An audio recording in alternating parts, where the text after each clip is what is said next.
And welcome to the Confound Millennial, starring Steven Stirvin Michaels, and featuring Brian Butcher and Dan Matson of the home team. So here's to the first time I've arrived with nothing left to lose. You should see what I've become. So obsessively lost in the way I love. It isn't like me though. Oh no, to just lose control. Maybe I'll stay this time, whether you would ask me to. I'm back into it. Ready your hands in mud. I can only get so far without your gun. Whether you would ask me to, I'm back into it. Ready your hands in mud. I can only get so far without you by my side.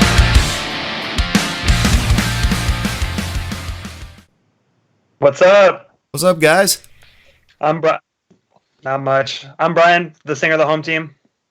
I'm Daniel. I play drums. So, how are you guys doing today?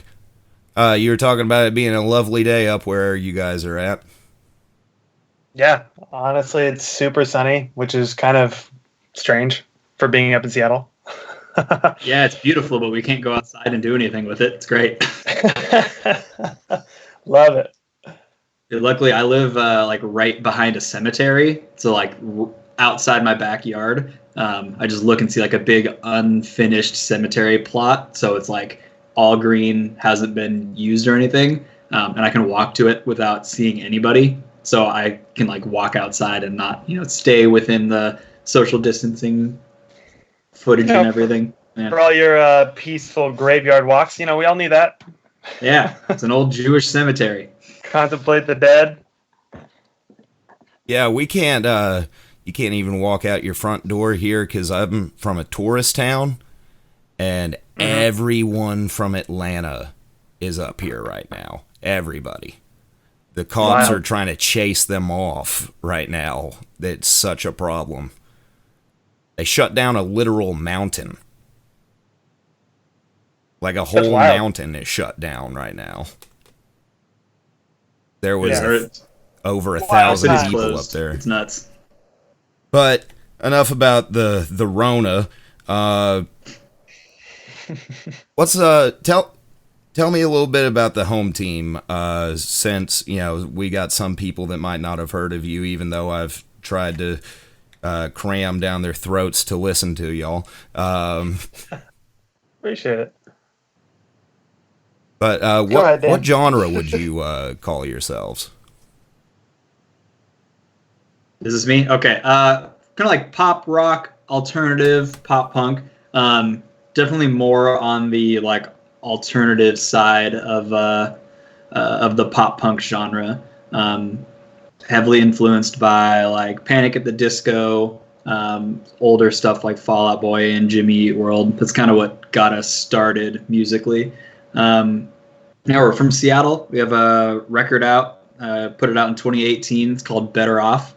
It's on Spotify and iTunes, everything.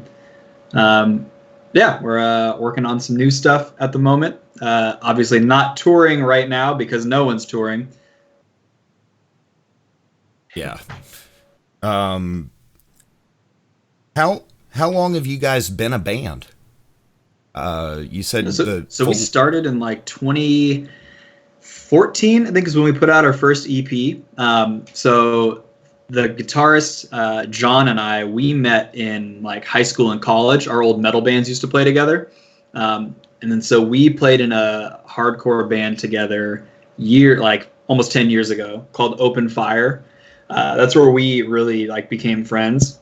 And then after that band ended, John started writing some pop punk stuff, and he sent me some like Guitar Pro tabs. And so we were just emailing stuff back and forth, working on what would eventually become the first home team EP. So this was like 2009 to 2010 or so. Then both of our metal bands started touring more, and so we kind of put the home team on the back burner for a bit. Then in about 2013, we kind of both got a little tired of touring with in the metal bands we were in, and so then we, revisited the home team, started putting together a lineup, and eventually put out an EP with a singer before Brian, because Brian joined in like 2015, I think. Mm-hmm. Yeah, just about. Yeah, so we put out an EP that we, like a 5-song EP. We did one tour, like one DIY tour, sharing a van with another pop punk band. And then eventually in like 2015, we got Brian. And then we put out another EP. It was like 4 songs. And then started working towards the full length that we put out in 2018. Brian, how did you come to be into the band? How did that work out? Did you know any of them, or? Yeah, it's actually a pretty funny story. I was a big fan of the band. I was actually the first person to purchase the EP that they had come out with the previous singer. And I think that one of the things I really liked about the band was, funny enough, the singer. I liked his energy. I liked his writing style, and I actually identified with it a lot. To the point where once or twice I was imagining myself, man, I really feel comfortable singing these songs. It's just convenient. One thing led to another. A friend of mine joined on bass, and then their second singer in between the guy on the EP and me was also a friend of mine. And when he quit, he just decided to go back to metal. When he quit, he basically hit me up and said, "Hey, I just quit the home team. I think you should audition." And I was like, "Yeah, I think I should audition too. That'd be really dope." And so I did, and I got the part. But yeah, and that was 5 years ago. Yeah, the other little bit. So Brian and I had spoken a couple times. I saw his old band, his old metalcore band, play. I think did we ever play together? Did you play that Emerald City Rock Party? No. So I'd seen his band play before, and he was like, mildly on my radar as people in Seattle who can sing when I was trying to find, someone to sing in my band. But I do sales for a screen printing shop, and my shop printed a run of shirts for Brian's old band. So he had ordered shirts through me. And so like that was the first ever conversation we had, like in 2013, maybe 2014 or so. Mm-hmm. And then he ended up trying out for the band and eventually becoming the singer. So how did the band get its name, the Home Team? I will tell you exactly how that happened. So one of my best friends from college, his name's Anthony Gazelle. I think he plays drums in 100th now. But we were sitting in my parents' kitchen. Just like I think he and a couple other buddies, they'd come over and we were playing Mario Kart 64. Came over and we were taking a break, and he was talking about how he had always wanted to start a pop punk band, but he could never find the people for it. And he said, "Yeah, dude, I have this great name. I've always wanted to start a pop punk band called the Home Team." And so that was probably 2011 or 2012, while we were still in college. And then a couple of years later, when we were starting the band, I asked him, like, "Yo, are you ever gonna do that? Like, use that band name?" And he said, "Nah, it's never gonna do anything." So we got our name from my buddy Anthony Gazelle. Straight up stole it, man. Straight up stole it. Ripped it right from him. Man, I love, one of my hobbies is just when I'm bored coming up with band names. You could do that for hours. The best one I ever came up with is Chinchilla Smackdown, if y'all want to start that. Very sick. What kind of music would that be? That'd be like comedy beatdown. Yeah, that's like MySpace grindcore. That's zesty music is what it is. It's totally. Like 2007. You've got like long black, sweep, like the long hair over the front. You use sound clips from Family Guy and South Park all over the place. Just relentless grind. That's what that is. Sounds like you just put a band together, Daniel. That was basically me in high school. You're actually not going to believe it that Chinchilla Smackdown did exist at one point in one way. My buddy had to start a children's rock band. And he was like, "Hey, are you ever going to use that Chinchilla Smackdown thing?" I'm like, "No." And he's like, "I'm definitely stealing it." So it has existed. It Same was story. That's dope. it was meant to be a metal band name, but existed as that. So Speaking of band name stories, so you know the band Minus the Bear? no, but I will look into Okay. it. Tell your story One of my anyways. all-time favorite bands. So I used to work with a guy who was like the cousin of the lead singer, and he told me how they came up with their name. So the band name is Minus the Bear. Apparently, a buddy of his went on a date with a girl, and so he asked the guy, he's like, "Yo, how was that date?" And he said, "Hey, remember that old cartoon BJ and the Bear? Yeah, it was like that, minus the bear." So that's how they came up with the name Minus the Bear, and Minus then the Bear. became a super successful touring band for like 20 years. Very funny.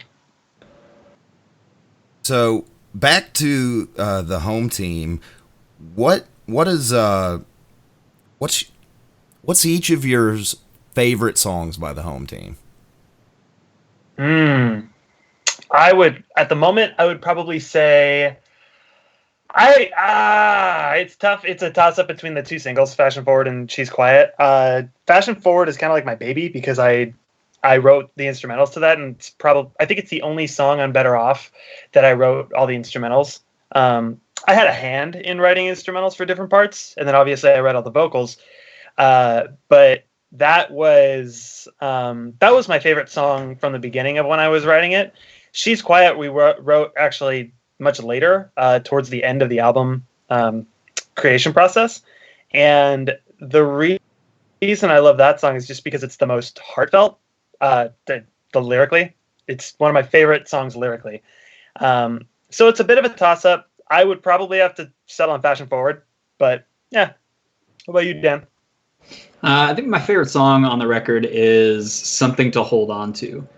We haven't played it live in a while, and it's definitely not like a song that you would put as a single or really push as like the main direction of the band, but it's super emotional. I think it's my favorite drum performance of mine on the whole record. And when we did play it live, just something about it, it has a lot of dynamics. So there's really, really quiet parts where there's one clean guitar and then a really, really big ending to the song. So it kind of brings you through an emotional journey musically. I think it's my favorite song on the record. It's a good song. Now for a little controversial question. What's your least favorite songs y'all have done? I know exactly what it is. Waiting, the song "Waiting Game" on our record. It's both of ours. That's I think that's probably the weakest song. Which, funny enough, we do occasionally hear people say that it's like that's their jam, and I know we have two kind of like, I guess, like super fans that it's like that's their song, and they're super bummed out that we never play it. But it's just like it was originally written in like, I don't know, 2012. It was one of the first batches of songs that John and I ever worked on. It just like nothing else sounds like it, and it's way more straightforward rock than anything else. It's just I think Brian's vocal performance on it is really good. The instrumentals themselves never really, like, it wasn't going to make the cut for me. I actually voted. It was between that and one other song when we were finalizing the track listing on the record, and I voted for the other song, which never, like, I recorded drums for it, and it just never saw the light of day. But I think that is just like the weakest song on the record, and it's just I don't listen to that one. When I listen to the record, I skip it. Yeah, I'm with you. There's nothing particularly, nothing jumps out except for maybe the second verse as like, ooh, that part's good. It's just, yeah, it's a little boring. I think the vocals are the best part, honestly. Like, Thanks. and even our producer, when we recorded it, he loved that song. He thought it was great. It's just it never really got that. It isn't like an overwhelming crowd favorite or anything. So it's definitely more like a end of the record. If we play the record like live all the way through, obviously we play it. But aside from that, well, that song will probably never get played live again. Was that the oldest written song that ended up being on the album? Instrumentally, I think so. Let me- Because you guys had that demo from a while back, huh? Yeah, let me look at the track listing. I'm searching it on Spotify. Let's see. Fashion Forward is pretty old. I started writing that song back when I was still in college, and I sat on it for like 2 years before I came back to it and started hashing it out and rewriting You know it. what? I think Something to Hold On To might actually be the oldest song, because so the story behind that song is that, so John and I used to be in like a melodic hardcore band called Open Fire, which still I think is one of the better bands to come out of the Pacific Northwest. Not I didn't write most of the music, I just wrote the drums, but that band just never quite, it should have popped, but it never did. John wrote Something to Hold On To, like the original version of it. It was a demo called Heavy Heart that he wrote and gave it to the main songwriter of Open Fire, and he turned it down. He said he didn't want it for the band, and that version was a little bit heavier, a little bit faster, so we toned it down a bit to fit our style. But that was originally written for a melodic hardcore band, and he turned it down. And then eventually we reworked it to fit the home team. And after the record came out, the main songwriter from that band told us that was his favorite song on the record. And John about lost his mind. He was like, "You could have had this song." And he denies it to this day. He doesn't remember. He says he doesn't remember at all that John tried to give it to him. That is so funny. So, what does working on an album look like for you guys? Like, obviously, it was years in the making. When did you... I guess a better question to ask first is, when did you guys actually be like, okay, we're going in the studio to record this album? I remember that when we were doing Better Off, the writing process was pretty collaborative in the sense that there were multiple different people writing. And when we did go into the studio, we didn't actually have the record fully done. We did 5 songs. We did batches of 5 songs each. I think the first batch that we did, it was in the fall of whatever year we recorded it in. God, that must have been like 2016 or 17. Yeah, it was 26. It was like fall, winter of 2016 that we tracked the drums for the first 5 songs. Yeah. So we did, what were the first 5? We did Since We All Fell Apart, Fashion Forward, Fade Out, Wait In, and Ageless. Those were the first 5. Yeah. And then the second batch was the rest. But yeah, you did the drums you did the 5 songs session. You did 2 sessions of drums, right? Yep. Yeah, cool. So you did that. We recorded the rest of those. We used those songs to shop out to labels, which was a little kind of successful. We got put on some radars, but our connection with the label that we did end up signing with ended up coming once we had finished the whole record. And those songs were done in May of the following year. So yeah, we basically did it in two separate batches. And then we pretty much sat on the record until July of 2018. So we completed the record in May of 2017, and we were shopping it around for a while. And then in February of 2018 is when we signed a label deal and released it in July. Okay. Are you guys currently working on anything? I mean, it sounds like you guys have always been working on something, but you got any definite ideas or any number of songs finished yet? We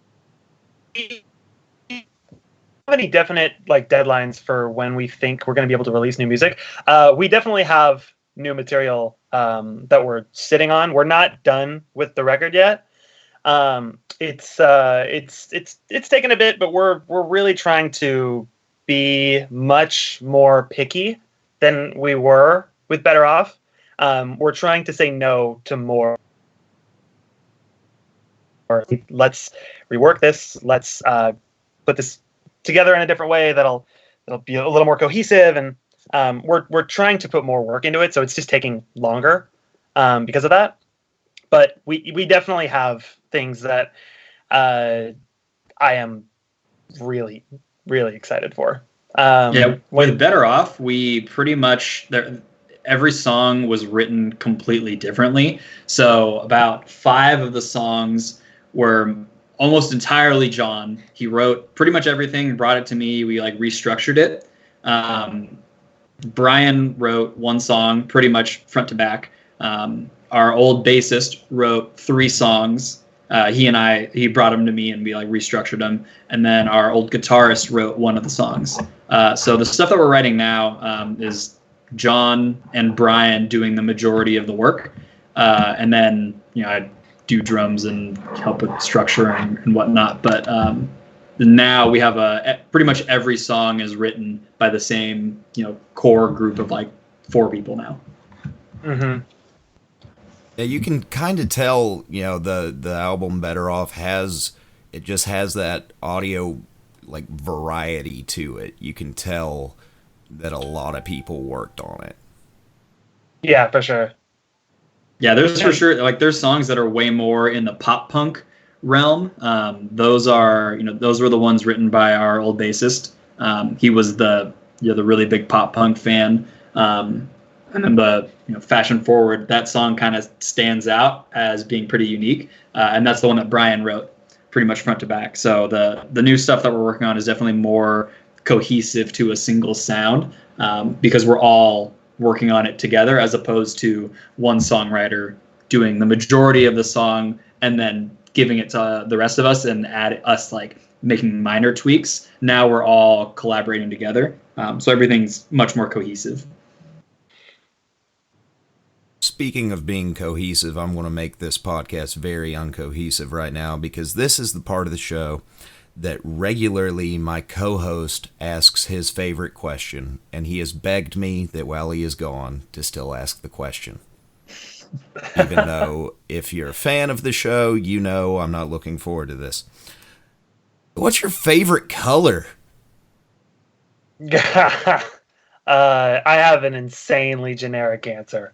It's black. It goes with everything. It looks sleek. Every single time I try and put together a color palette of any sort, whether I'm looking for an outfit, picture frames, I end up just defaulting to black, and it always works. My favorite color is like light blue, like a pastel blue or teal. That's always been the most pleasing to my eye. So black and blue. Wow, we're very boring. Black and blue. Someone's going to say like neon green, and that's going to be a much more exciting answer.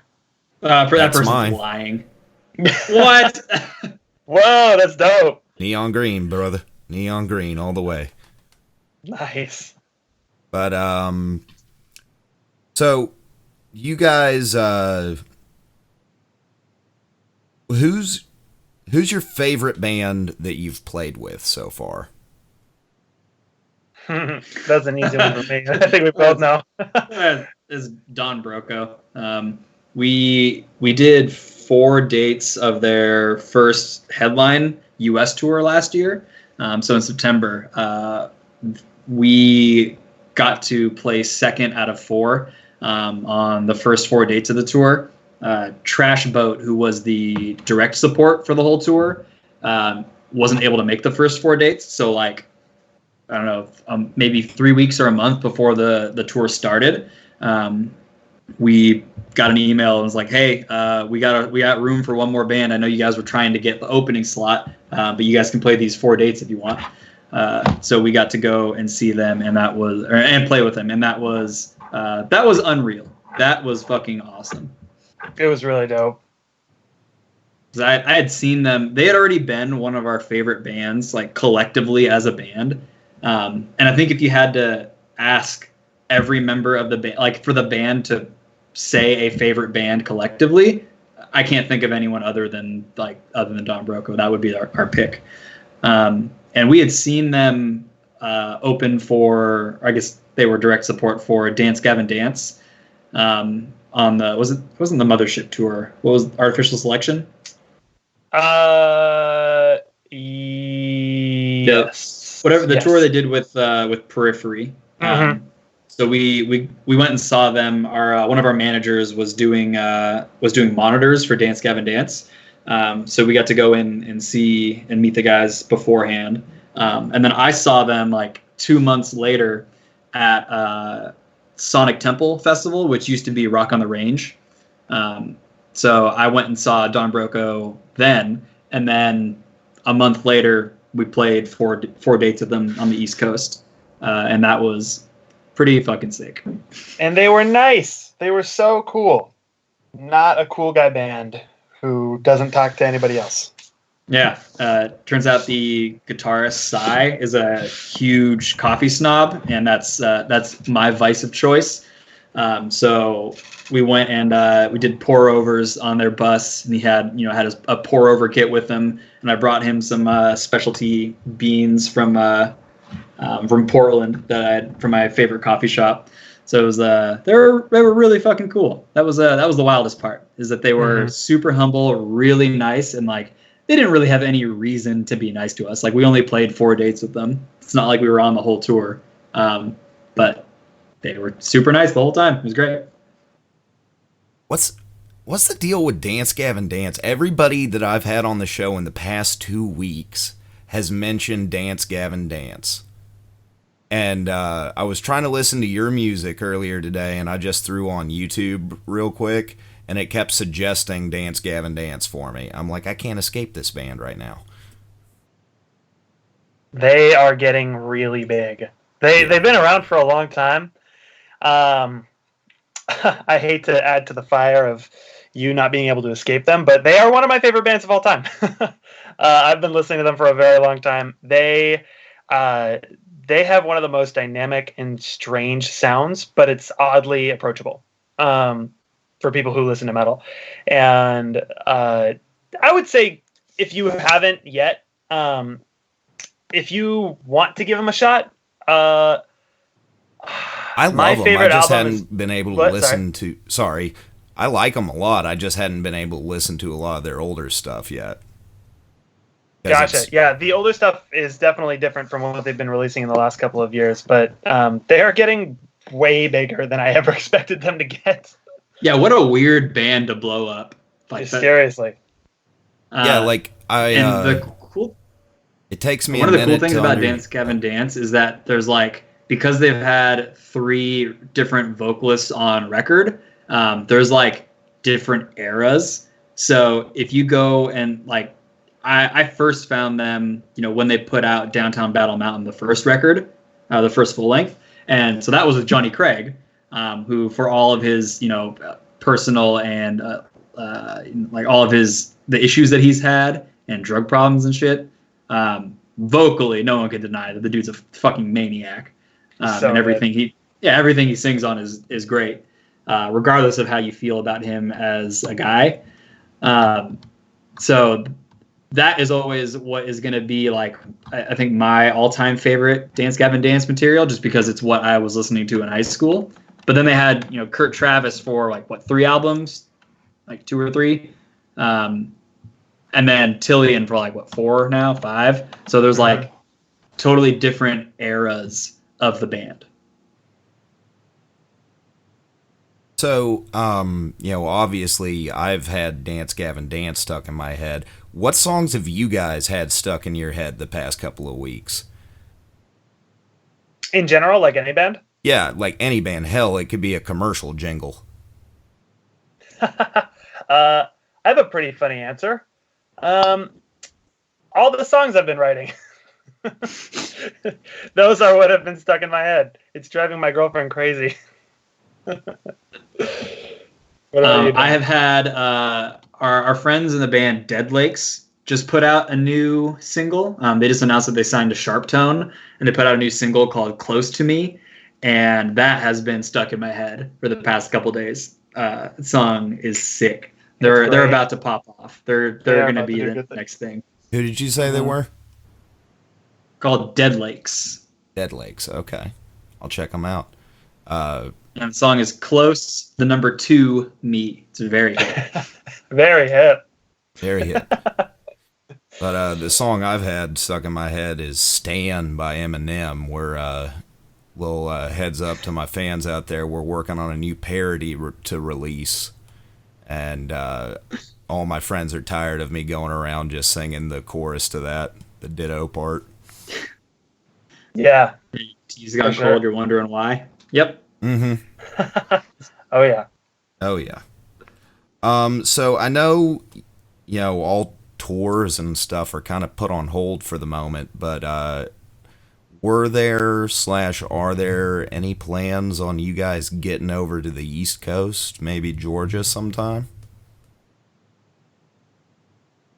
We have a tour that we can't announce yet in September that we confirmed. I don't think it hits Georgia. It's like Texas, the West Coast, and then the Midwest. I don't think it actually makes it to the East Coast. So as of right now, probably not in 2020. Originally, we were expecting to do a full US in 2020, but Right. everything got shut down in the summer. So like, who knows? We can't book any tours, before like July, even if we wanted to, because you're just running the risk of all the work having to be rescheduled. So we just confirmed a tour in September that we, maybe by the time that this podcast is released, it'll be announced. But as of right now, we can't announce. So probably in 2021. I mean, assuming that we're not stuck inside for the next year, we'll be hitting the East Coast in 2021. But probably not in 2020 now that everything got delayed by a couple months. Maybe. Who knows? We could get when we got the Don Broco tour offer, it was like 3 weeks before it happened, and we were just like, yep, time to quit our jobs. Let's go. Yeah, So maybe true. we might just get an offer or something and just have to drive out there and do it, but we'll see. So you guys can't tour, but what you can do is announce y'all got any merch or anything, any websites we can check out to help support you guys right now? Yeah, so we have a Big Cartel site. So we have like an online merch store that we fulfill everything ourselves. We were really fortunate that we weren't planning to be on tour right now anyway. A lot of other bands had spent, thousands and thousands of dollars on merch that they weren't able to sell. So I'm going to be totally honest.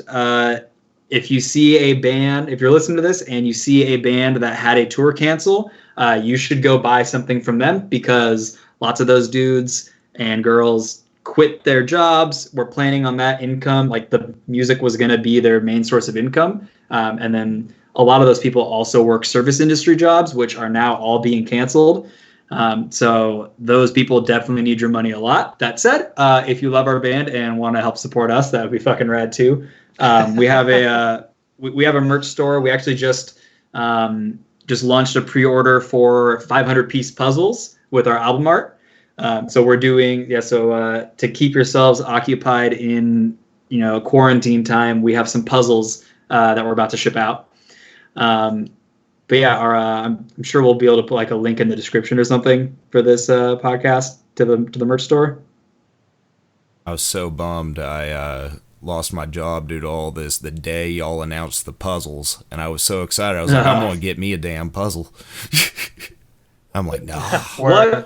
Luckily, puzzles are really expensive if you don't order in bulk. So we are ordering in bulk, and so we're gonna have a lot left over. We're probably gonna have these album art puzzles, at least a couple for like the next year, because the minimum order is like 100. So it's with T-shirts we can print 36 and no problem. Puzzles you can't do that. Yeah, people see merch and they don't realize that if you've got one of it, you've got 1,000 of it just to be For able sure. to afford getting it. But Exactly. like we were It's talking, like if you want to order like 10, you have to pay like $20 a puzzle, and then you have to figure out the logistics of shipping a puzzle. And so in order to even break even, you have to like charge $35, which no one's gonna pay. So you have to order, like 100 of them. Otherwise, you won't make any money. And then what's the point of like creating the merch? It's just like you're spending money to break even so people can have a puzzle of your album art, which we talked about doing that too. But we made the decision just to buy in bulk. Yeah. there's a band in Georgia called Young Driver that I was just talking to. They were trying to figure out the cheapest way to get the most dispersible merch they could. And, instead of stickers like somebody normal would do, they got golf tees. They just ordered a No way. ton of golf tees. Interesting. I have never heard of that. That's super unique. I thought coffee mugs was one thing, but golf tees, that's what we all need to be getting into. Nice. But I think coffee mugs could be something that we could do. oh yeah, coffee mugs are the only easiest thing like in there's the world. there's tons of websites where you can like go create like a merch design or whatever, and they make them on demand. The problem with something like coffee mugs is like it's breakable. So like you order 100, 5 are going to be broken when they get there. Then you have to also ship it out and not break it, and you're going to have orders that break just from handling in the mail. So it's like by the time all is said and done, you have to charge a ton to make up for the fact that you just broke a bunch in transit because the post office people are just chucking them into bins. Luckily, I hadn't had too many problems with my mugs when it comes to that, but it is a problem. People that work in the mail don't tend to understand things can be breakable. Yeah. No offense to anybody working in the postal service right now. Heck, y'all are one of the heroes. You are essential. Thank you. So what have you guys been up to during the quarantine thing? Video games, music, writing, all of the above? Let me stop you right there. Got that Brian Animal has Crossing? been playing Animal Crossing. Oh, they got that Animal Crossing. Oh yeah, I've been going nuts, dude. It's been a lot of fun. I think just in the last day or two, I've started to I think I'm done for the day a little earlier than usual. But I've been trying to stay somewhat productive. It's like do a little bit of writing here and there, do a little bit of workouts. Can't really go to gym anymore, but yeah, mostly just Animal Crossing, and then I finally finished watching Avatar: The Last Airbender. I did too. Hell yeah! Like a week ago. What are your thoughts? Hmm? What are your thoughts? Last Airbender. I loved it. It's great. It was a fantastic show. I mean, I watched a ton of it when I was a kid. I just didn't remember a lot of it, and I was hoping that it aged well, and it totally did. I didn't just purely knowing the fact that it was a Nickelodeon show. Coming back watching it in my mid-20s is something to be cognizant of, but I know it aged so well, and it was really good to watch. I finished it last night. Have you heard that their Netflix is making a live-action version with the original cartoon creators? No, that might actually be dope, unlike the live version that M. Night Shyamalan made. Shyamalan did. Yeah, that was whack. Yeah. I remember going to see that with my dad and walking out so disappointed. I was like, that was nothing like I wanted. This was not a good time. Yeah. For sure. Yeah, I just started watching Ozark. I'm like a couple episodes into season 2. Fantastic so far. I also went back and my girlfriend and I were watching. She was watching Game of Thrones for the first time. I was watching it for the second time. I have to say, watching it the second time, knowing how it ends, And instead of being years apart from season 1 to season 8, watching them like months apart, I liked the ending way more watching them all like in rapid fire succession. That said, there are still things about it I would change, but one of the big things is I always felt like I just hated Sansa. Like she was just whiny and complainy. But I had totally forgotten how she was just like tormented for years. And watching the show like front to back, you see how she like progresses as a character much better. So if you hated the ending of Game of Thrones, you should watch the whole thing front to back again. I thought it was way better the second time. Dope. You know, you were talking about Ozarks. I used to do a little work as an extra for TV shows and stuff. And somebody was telling me about Ozarks and how they were on it. And it was like, you need to get on this show, man. It's going to be so great. And I just wasn't convinced. Next thing you know, everybody's watching it. Wild. Yeah, he told me about it. And I was like, I'm not convinced that that's the way to go right now, man.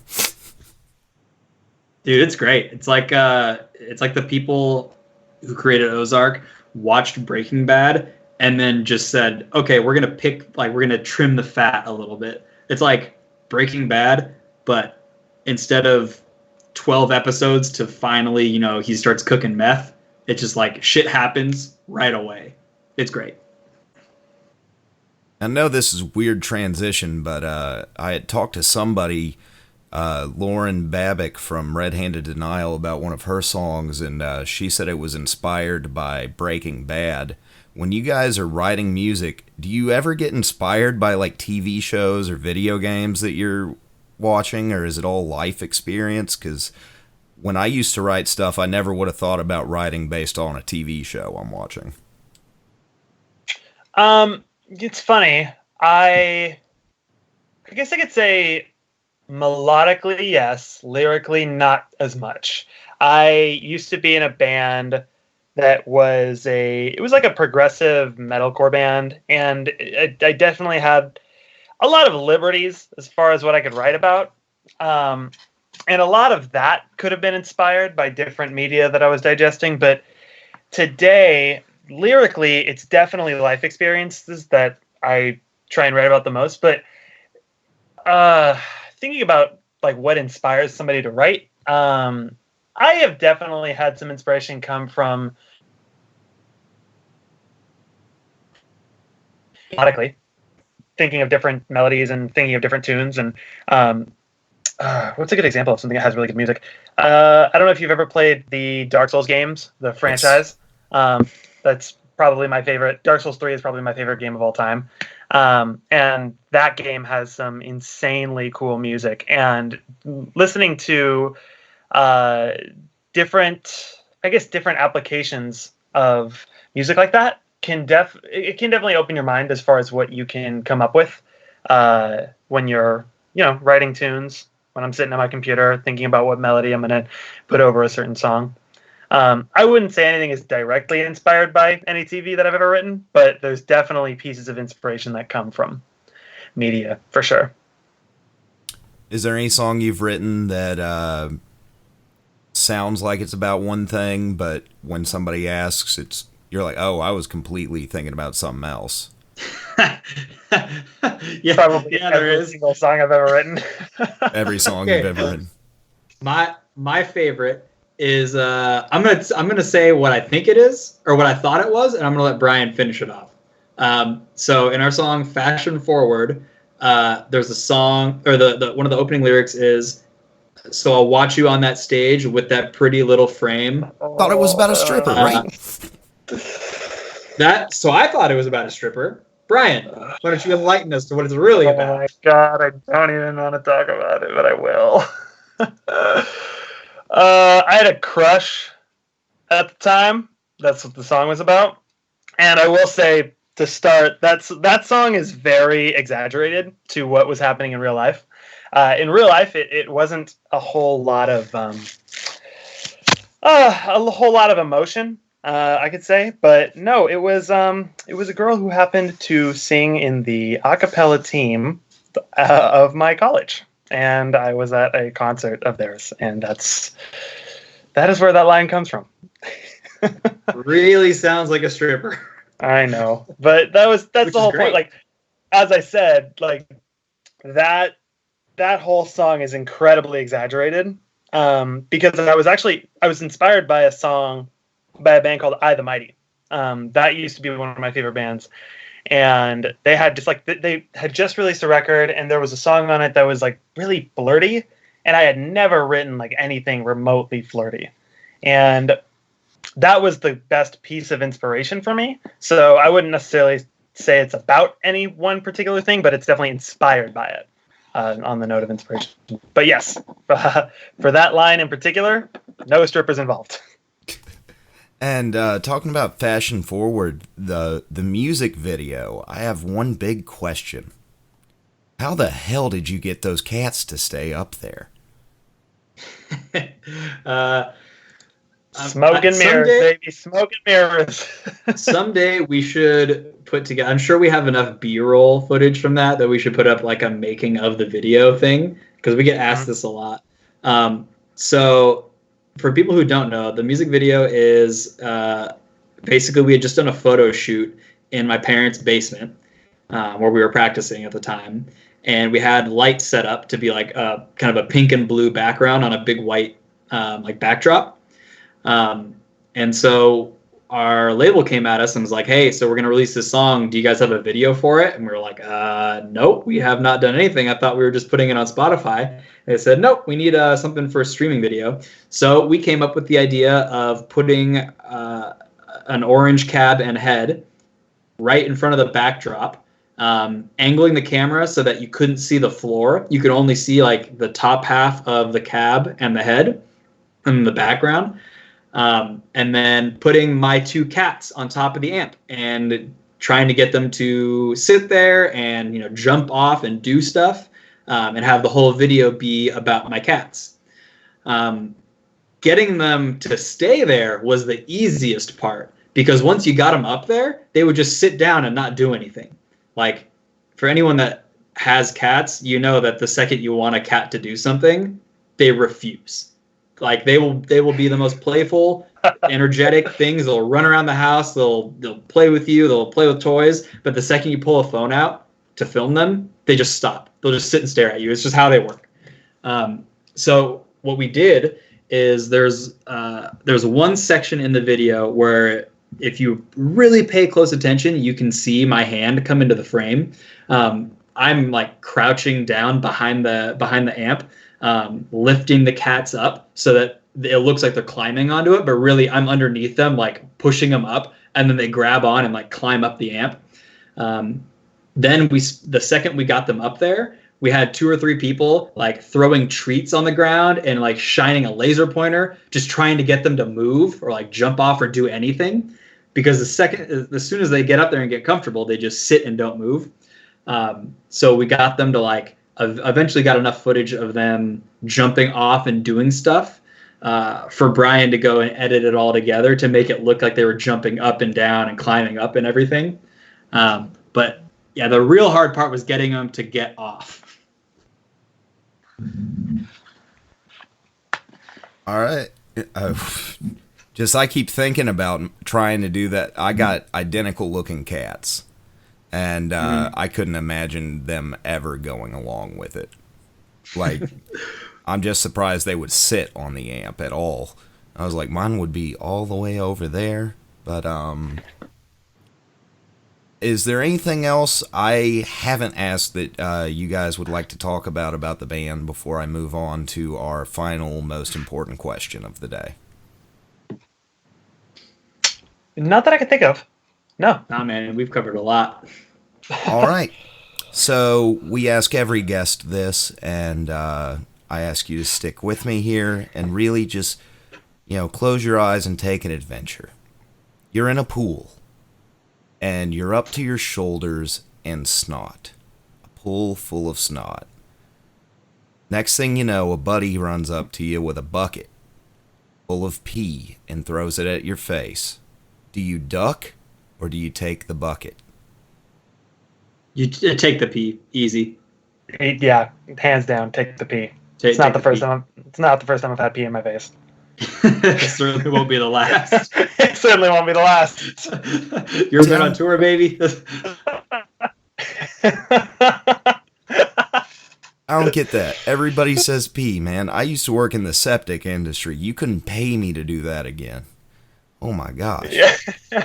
I mean, but hold on. There's a couple of things. One, so this is what goes through my mind. I'm assuming if he's able to get that much pee, it's not like super dark brown because that's someone who's dehydrated or is sick and is not peeing very much. So if there's a lot of pee, it's probably pretty watery. If you're able to get that much snot, it's someone who's sick and there's probably lots of mucus and phlegm and infected parts to it. So that stuff's probably way grosser. So I guess that the pee would probably be more water than the snot. And it's Sure. one thing to have your body covered in snot. It's another to have your face covered in it. I feel like I could take a shower and get the pee off my face and be clean. But I feel like once you're in a pool of snot, that's just how you feel for the rest of your life. Yeah, for real. All right, guys. It's been fun. It's been real. It's been real fun. And this has been the Confound Millennial, starring Steven Stirvin Michaels, featuring Brian Butcher and Dan Matson of the home team. Yeah, So thanks for having thank us, you Steve. for having us. Seriously. Check out our record, Better Off. It's on Spotify. Heck yeah. I'm tired of these confound millennials. Open up those eyes of yours to show me what's been hiding underneath. Oh, if it's games you want, your guide.